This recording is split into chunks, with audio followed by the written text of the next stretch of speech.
살기 원합니다 라는 제목으로 함께 말씀 나누겠습니다. 하나님께서는 의로운 하나님이십니다. 그래서 이 땅에 죄의 관영함을 그냥 두고 보시지 않는다라는 사실입니다. 온 땅을 두루 감찰하시고 과연 이 땅이 하나님의 마음에 합한 땅인가 항상 관심이 있으신 것입니다. 그래서 항상 살피시는 것입니다. 오늘 창세기 18장에 우리가 본문을 읽었습니다. 여기에 세 천사가 두루 다니다가 아브라함의 집에 머물렀습니다. 소돔과 고모라 땅을 살펴보기 위해서였지 않습니까? 그 땅이 정말 좋은 땅인지, 아니면 그 땅에 백성들의 기도가 사무치고 죄악이 사무쳤는데 과연 그 땅이 어떠한 땅인가, 심판하러 가는 길 아니었겠습니까? 소돔과 고모라는 호화찬란함과 번영을 만끽하는 그 당시 최고의 도시였습니다. 돈이 모여들고 사람이 모여들고 또 명예와 권력이 모여드는 그런 나라, 그런 곳이 바로 소돔과 고모라였습니다. 여러분, 그러나 그것은 인간적인 관점에 불과한 것입니다. 롯이 눈을 들어 소할 땅에 그 지경이 풍족해 보인다 하여서 여기 소돔과 고모라 땅을 찾아왔지만, 그러나 이 땅이 보기에는, 사람들이 보기에는 너무나 좋은 땅이었지만, 그러나 하나님 보시기에는 그 땅은 영적으로 황무지였습니다. 우리 하나님의 백성들에게는 이 눈이 있어야 됩니다. 어떤 눈으로 땅을 볼 것인가? 어떤 눈으로 땅을 볼 것인가? 정말 하나님 마음에 합한 마음으로 우리가 볼 것인가? 여러분, 이 대구 땅이 어떻게 보이십니까? 또 이 대한민국이 어떻게 보이십니까? 여러분, 주님의 눈으로 이 대구 땅을 바라보고 있습니까? 주님의 눈으로 대한민국을 여러분 바라보고 있습니까? 대구는 살만한 곳이 못 돼. 여러분, 그건 세상적인 판단입니다. 여러분, 주님의 마음과 주님의 눈과 주님의 시선이 어디에 있는가를 보셔야 됩니다. 이 대한민국, 이 땅, 여러분 어떤 땅입니까? 대한민국은 살만한 땅이 못 돼. 이런저런 평가들, 또 여러 가지 이유들로 인해서 여러분, 그러나 우리는 주님의 마음을 회복해야 됩니다. 주님의 시선으로 우리는 봐야 되는 것입니다. 롯에게는 그런 눈이 없었습니다. 그러나 우리에게는 정말 영적으로 그 땅을 바라볼 수 있는 눈이 있어야 되는 것입니다. 소돔과 고모라는 세상 기준으로 봤을 때는 살만한 땅이었지만, 그러나 주님이 보시기에는 그러지 못했기 때문에 하루아침에 역사에서 흔적도 없이 사라져 버린 땅이 되었습니다. 왜 그럴까요? 하나님 앞에서 의인이 없었기 때문입니다. 두 가지만 살펴보겠습니다. 첫 번째로, 그래서 우리는요, 의로운 리더가 되어야 되는 것입니다. 부자는 있었고, 권력가는 있었고, 힘센 사람, 잘난 사람, 예쁜 사람, 똑똑한 사람, 여러분 다 있었지만 누가 없었습니까? 소돔과 고모라에 여러분 누가 없었나요? 의인이 없었습니다. 몇 명이 없었나요? 10명이 없었습니다. 소돔과 고모라에 의인 10명이 없었기 때문에 그 땅은 하루아침에 역사 속으로 사라졌다라는 사실입니다. 소돔과 고모라가 얼마나 타락했는지, 그 땅이 얼마나 악한 땅인지도 중요하지만, 그러나 그 땅을 중보하는 사람이 있었던가, 그 땅을 막아설 기도의 사람들이 10명이라도 있었던가, 그것을 한탄해야 할 것입니다. 우리 주변을 봐도 그렇습니다. 환경과 사람과 그 모든 것들을 탓하면서 하나님 심판해 주십시오, 하나님 판단해 주십시오 라고 기도하기 전에 내가 정말 기도했던가, 내가 그 공동체를 위해 기도했던가, 내가 우리 가정을 위해 기도했던가, 이 도시와 나라를 위해 기도했던가, 나는 의인이었는가. 여러분, 그것이 하나님이 나에게 던지시는 질문인 것입니다. 너가 왜 그 기도자가 되지 않았니? 너가 왜 그 사람이 되지 않았니? 주님은 우리에게 물으실 것입니다. 너가 왜 의로운 리더가 되지 않았니? 여러분, 심판은 누가 하나요? 심판은 하나님께서 하시는 줄 믿습니다. 소돔과 고모라 누가 심판하십니까? 내가 심판을 합니까? 하나님이 심판하기 전까지는 그 누구도 심판할 수 없습니다. 아무리 악한 땅이고 멸망할 땅이라도 하나님이 심판하시는 것이지 내가 심판할 수 없습니다. 그럼 나는 무엇을 할 수 있습니까? 나는 기도할 수 있습니다. 나는 중보할 수 있습니다. 주님이 심판하시면 끝나지만 그때 가면 중보도 의미가 없고 기도해 주는 것도 의미가 없지만, 그러나 주님께서 심판하시기 전까지는 아브라함이 끈질기게 이 하나님께, 이 천사 세 사람에게 요구했던 것처럼 끝까지 우리는 요구할 수 있습니다. 주님 도와주시고, 주님 막아주시고, 주님 불쌍히 여겨주시고, 주님 의인을 보내달라고, 의인이 없으면 내가 그 의인이 되게 해달라고, 여러분, 우리는 기도할 수 있다라는 사실입니다. 그렇게 기도하는 한 소망이 있다라는 사실입니다. 소돔과 고모라에는 10명이 필요했지만 여러분, 한 명만 있어도 구원받는다고 이야기했습니다. 예레미야 5장 1절 말씀 우리 같이 읽어보겠습니다. 시작.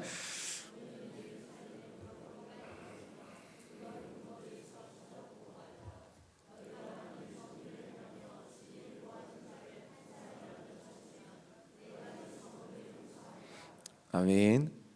너희가 만일 정의를 행하고 진리를 구하는 자 한 사람이라도 찾으면 내가 이 성읍을 용서하리라 라고 여러분 하나님께서 말씀해 주셨습니다. 한 사람이면 되는 것입니다. 여러분, 대구 땅 이 300만 명이 거주하는 대구 땅에 의인 한 사람이 있습니까? 의인 한 사람이 있습니까? 여러분, 그러면 이 대구 땅에 소망이 있는 것입니다. 이 대한민국에 5천만 국민 중에, 아니 북한 포함해서 7천 8천만 국민 중에 여러분 의인 한 명이 있나요? 의인 한 명이 있나요? 그러면 이 땅에는 소망이 있고 희망이 있는 것입니다. 여러분, 어려운 가정, 어려운 교회, 어려운 조국, 여러분 누가 지켜내고 건져낼 수 있습니까? 바로 하나님의 마음을 아는 그 의인 한 사람이 있으면 될 줄 믿습니다. 오늘 아브라함은 소돔과 고모라를 위해서 끊임없이 하나님을 막아서고 있는 것입니다. 주님, 50명이면 어떻게 하실 건데요? 주님, 45명이면 어떻게 하실 건데요? 처음에는 아브라함이 좀 소심하게 이게 줄였어요. 5명씩. 그럼 나중에는 기도하다 보니까 이제 많이 깎습니다. 10씩 깎습니다. 30, 40, 30, 20, 10. 여러분, 우리가 기도하면 우리가 기도하고 또 중보하고 주님의 마음을 가지고 기도하다 보면 우리는 더 기도할 수 있습니다. 아마 아브라함이 처음부터 10명을 두고 기도하지 않았을 겁니다. 처음에는 진심으로 소돔과 고모라에 50명이 없을까? 진심으로 그렇게 기도했을 것입니다. 그런데 기도해 보니 주님의 마음을 알겠거든요. 주님은 50명이 아니라 40명만 있어도, 아니다 우리 주님은 30명만 있어도, 아니다 우리 주님은 20명 10명만 있어도 우리 주님께서는 소돔과 고모라 땅을 지켜주실 분이야. 여러분, 사실 이것은 아브라함의 마음이 아니라 누구의 마음이었겠습니까? 바로 주님의 마음이었다라는 사실입니다. 주님의 마음을 여러분 아브라함이 대변한 것입니다. 주님의 마음을 비추어 준 것입니다. 아브라함이 그렇게 해준 것입니다. 여러분, 그래서 중보기도란 무엇입니까? 또 간구하는 기도는 어떤 것입니까? 주님의 마음으로 기도하는 것인 줄 믿습니다. 주님의 심정으로 기도하는 것인 줄 믿습니다. 이 아브라함의 마음은 바로 주님의 마음이었다라는 것입니다. 여러분, 이 땅을 향한, 대한민국을 향한 주님의 마음을 느끼고 또 이 대구 땅과 또 우리 대은교회 그리고 내 가정을 향한 기도를 할 때 여러분, 그 마음이 누가 주시는 마음이시겠습니까? 누가 주실까요? 50명에서 45명으로, 40명에서 30명으로 여러분에게 자꾸 그 마음을 주는 분이 누구일까요? 왜 자꾸 그것을 붙들고 기도하게 할까요? 왜 그 영혼을 붙들고, 왜 그 공동체와 사람을 붙들고 기도하게 할까요? 여러분이 의로운 사람이라서 그럴까요? 주님께서 여러분에게 그런 마음을 주셨기 때문입니다. 주님께서 그 마음을 여러분에게 공유해 주셨기 때문입니다. 우리도 아브라함처럼 하나님 앞에 이렇게 기도할 수 있기를 주님의 이름으로 축복합니다. 내가 어디에 있든지 내가 그곳을 위해 기도하면서 중보하는 그 한 사람이 되면 됩니다.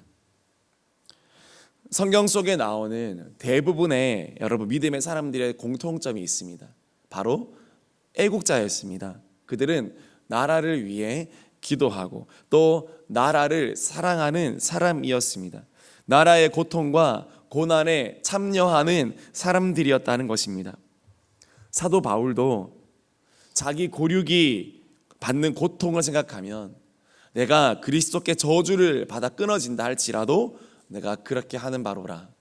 사도 바울도 그렇게 기도했습니다. 얼마나 자신의 동포와 민족과 백성들을 생각했는지, 내가 이 백성들을 위해서 내가 대신 저주를 받아도 좋다. 그것이 사도 바울의 끊이지 않는, 밤낮으로 끊이지 않는 고통과 근심거리였고 기도거리였습니다. 모세는요, 애굽의 왕자로서 찰나의 쾌락을 누리기보다는 하나님의 백성들과 광야에서 고난받기를 더 좋아했습니다. 얼마나 애국했습니까? 얼마나 자신의 나라를, 자신의 민족을 사랑했습니까? 그래서 광야 생활을 기꺼이, 그리고 그들의 리더로 기꺼이 자처했고요, 기쁨으로 견뎌냈고 감당했다라고 히브리서에서 기록하고 있습니다. 여러분, 에스더 어땠습니까? 느헤미야 어땠습니까? 여러분, 다니엘 어떠했습니까? 요셉 여러분 어떠했습니까? 이사야, 예레미야, 여러분 수많은 주님의 선지자들 여러분 어떠했습니까? 무엇을 두고 기도한 사람일까요? 바로 나라를 두고 기도한 사람들입니다. 자신의 조국을 두고 기도한 사람입니다. 하나님 앞에서 의로운 리더였습니다. 자기만 생각하는, 자기 가정만 생각하는, 자기 자신만 생각하는 그런 좁은 사람이 아니라 주님의 마음으로 주님의 나라를 위해 중보하는 그런 믿음의 사람들이었다는 것입니다. 그런 사람들이 다 크게 여러분 쓰임 받았습니다. 이들이 하나님 앞에서 기도로 나라를 위해 중보했을 때 하나님께서 이 이스라엘 백성들을 구원하셨고 또 하나님께서 함께 하신 줄 믿습니다. 여러분, 나라가 어려운 환경에 있습니다. 그러나 그 어려움을 탓하기보다 왜 내가 의로운 사람이 되지 못하는가? 왜 내가 의로운 리더이지 못하는가?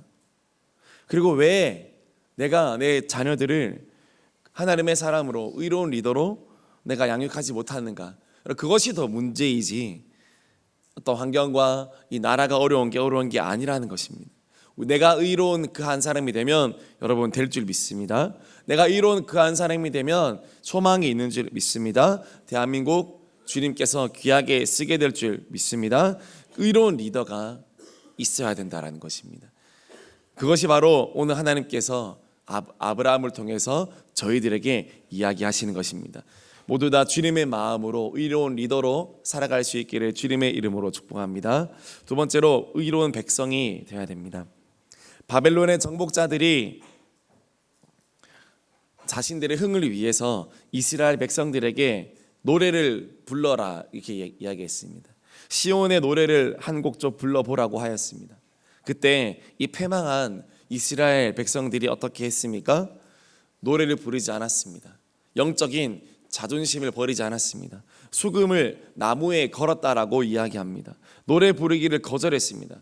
바벨론 왕의 그 흥을 돋구기 위해서 자신의 민족들의 노래를 불러야 되는데 그러지 않았다라는 겁니다. 왜 그렇습니까? 너무나 하나님 앞에 속상하기 때문에, 너무나 나라 잃은 슬픔에 주님 앞에 애통하기 때문에 그 바벨론 왕의 비위를 맞출 수 없다라는 것이죠. 그럴 때 나에게 목숨의 위협이 오고 또 바벨론의 왕들로 인해 벌을 받겠지만 그럼에도 불구하고 그들의 기분을 맞춰주지 않겠다라는 그런 신앙적인 결단이 이스라엘 백성들에게 있다라는 것입니다. 시편 137편에 그 내용이 나옵니다. 우리 시편 137편 1절에서 5절까지 같이 한번 읽어보겠습니다. 시작. 우리가 바벨론의 여러 강변과 위에 앉아서 시온을 기억하며 울었도다. 그 중에 버드나무에 우리가 우리의 수금을 걸었나니 이는 우리를 사로잡은 자가 거기서 우리에게 노래를 청하며 우리를 황폐하게 한 자가 기쁨을 청하고 자기들을 위하여 시온의 노래 중 하나를 노래하라 함이로다. 우리가 이방 땅에서 어찌 여호와의 노래를 부를까? 예루살렘아, 내가 너를 잊을진대 내 오른손이 그의 제주를 잊을지로다. 아멘. 보십시오. 이 나라 잃은 이 이스라엘 백성들의 이 슬픔이 보이십니까? 시온을 기억하면서 바벨론 강가에서 울었다는 거예요. 예를 들어 대한민국에서 우리는 한강이죠. 그 한강이 아니라 다른 나라 강 가서 거기서 우리나라를 기억하며 울었다라는 겁니다. 그리고 수금을 버드나무에 걸고 어찌 우리가 이방 땅에서 여호와의 노래를 부를까? 내 오른손이 그의 제주를 잊을지로다. 내가 나라를 잃어버리고 하나님을 잃어버리고 내가 지금 영적으로 이렇게 피폐한 상태인데 내 가진 재주가 무슨 의미가 있냐는 겁니다. 내가 돈 버는 재주, 내가 노래 잘하는 재주, 내가 내 인생을 살아가는 그런 재주, 능력들이 무엇이 의미가 있냐는 겁니다. 하나님을 잃어버렸고 나라를 잃어버렸는데 뭐가 의미가 있냐는 겁니다. 흥이, 재미가, 즐거움이 무엇이 의미가 있냐라는 겁니다. 그러나 그것이 바로 주님 앞에서의 백성들이 가져야 되는 영적인 자존심이라는 것입니다. 시편 137편 6절 말씀 우리 같이 읽겠습니다. 시작. 내가 예루살렘을 기억하지 아니하거나 내가 가장 즐거워하는 것보다 더 즐거워하지 아니할진대 내 혀가 내 입천장에 붙을지로다. 내가 내 혀가 차라리 입천장에 붙었으면 좋겠다. 더 이상 즐거워하지 못하도록. 하나님 때문에 내가 즐거워할 수 없다면, 또 나라를 잃은 내 심정 가운데 자꾸 누군가가 나에게 즐거움을 요구한다면 차라리 내 입천장에 혀가 붙었으면 좋겠다. 차라리 말을 못하는 사람이 되면 좋겠다. 여러분, 그런 영적인 자존심을 가진 이스라엘 백성들의 모습을 볼 수 있습니다. 오늘날도 얼마나 이스라엘 백성들이 자존심이 센가요? 그러나 인간적인 자존심이 아니라 여러분, 우리에게 필요한 건 영적인 그런 자존감. 하나님이 우리를 버리시지 않는다. 하나님이 우리와 함께 하실 것이다. 반드시 회복시킬 것이다. 여러분, 그런 소망이 저와 여러분들에게 넘쳐나기를 주님의 이름으로 축복합니다. 주님의 거룩한 백성으로 살기를, 의로운 백성이 되기를 주님의 이름으로 축복합니다. 일제강점기 시절에 애국자였던 이상재 선생님은 일본 형사가 위협했습니다. 너가 있으면 이 나라가 조선이 잘 되고 결국 우리에게는 피해가 가니 너는 시골로 가라. 농사나 짓고 살아라. 그러면서 돈을 주며 회유했지만 이 이상재 선생님은 나는 돈으로 사는 사람이 아니라 하나님 말씀으로 살고 민족을 사랑하는 사람으로 산다라고 당당히 대답했다고 합니다. 하나님 앞에서의 사명이 있기 때문에 돈 앞에 흔들리지 않았다라는 것입니다. 하나님의 백성으로서의 자존심을 꺾지 않았다라는 것입니다. 도산 안창호 선생님도 여러분, 이런 많은 민족의 지도자들도 조선의 이 백성들이 세계적인 품격을 갖춘 시민들이 되기를 얼마나 원했습니까? 미개하고 아둔하고 그리고 꽉 막힌 그 조선의 백성들이 얼마나 하나님을 만나서 눈을 뜨기를 원하고 또 세계를 보고 눈을 뜨기를 원했습니까? 얼마나 의로운 백성이 되기를 원했겠습니까? 그런 믿음의 선구자들이 있었기 때문에 그 밑에 수많은 사람들이 일어나지 않았습니까? 시간이 흐른 지금 여러분, 오늘날의 대한민국 어떻습니까? 오늘날의 대한민국은 충분히 세계와 겨루어 볼 만한 나라가 되지 않았습니까? 충분히 그런 백성들이 되지 않았습니까? 여러분, 그러나 무엇보다 중요한 것은 무엇입니까? 우리가 하나님 나라의 백성으로서의 자격을 갖추는 것인 줄 믿습니다. 하나님 나라 백성으로서의 그 사명을 감당하는 인생으로 살아가야 될 줄 믿습니다. 경쟁력 있는 나라로, 그런 백성으로 사는 것도 중요하지만 무엇보다 여러분, 예수 잘 믿는 것, 그것이 가장 큰 애국이고, 여러분 예수 잘 믿는 것, 그것이 가장 큰 하나님 앞에서의 귀한 일이라는 것을 여러분 우리가 깨달아야 되는 줄 믿습니다. 주님 앞에 의로운 것은 곧 예수님을 잘 믿는 것입니다. 그것이 진정한 중보요, 나의 나라와 교회와 가정을 위한 중보요, 또 진정한 애국의 길인 줄 믿습니다. 어떻게 애국합니까? 예수 잘 믿고 신앙생활 잘하면 될 줄 믿습니다. 다른 것이 아니라 하나님께 그것이 달려 있다라는 사실입니다. 말씀 마무리하겠습니다. 오늘 우리는 아브라함의 심정을 배우기를 원합니다. 아브라함은 의인으로 살았습니다. 아브라함은 중보자로 살았습니다. 의로운 리더로 살았습니다. 의로운 백성으로 살았습니다. 주님의 마음을 대변하는 사람으로 살았습니다. 저와 여러분도 주님의 마음을 나타내고 주님의 마음을 드러내는 하나님의 사람으로 살기를 주님의 이름으로 축복합니다. 그럴 때 비록 대한민국 어렵지만 주님께서 소망을 주실 것이고요, 비록 한국교회가 어렵지만 주님께서 여전히 기도하는 그 사람들을 통해 은혜를 베풀어 주시고 주님의 긍휼을 거두어 가지 않으실 줄 믿습니다. 주님께서 축복하여 주실 줄 믿습니다. 오늘 새벽에도 나라를 위해 기도해 주시고 교회를 위해 기도해 주시고 여러분의 자녀를 위해서 막아서는 기도를 해 주실 때, 주님 마음 내게 주옵소서 여러분 기도하실 때 주님께서 여러분의 기도에 신실하게 응답하여 주실 줄 믿습니다. 우리 같이 기도하겠습니다.